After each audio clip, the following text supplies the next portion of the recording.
गाड़ी धक्का नहीं हुआ थे ढकलात ना थे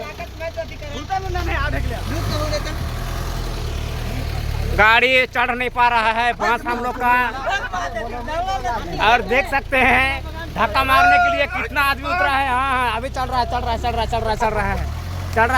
हाँ थोड़ा सा नहीं चढ़ा था। हाँ देख रहा है आदमी लोग धक्का मार के चढ़ा रहा है क्योंकि आज गाड़ी पूरा खराब हो गया है गाइस लोग।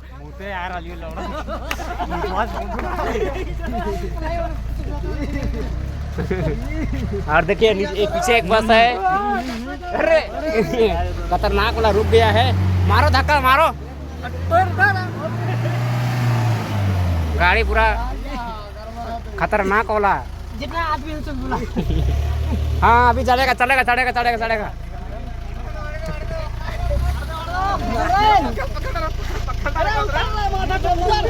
डाल रे पकड़ डाल के।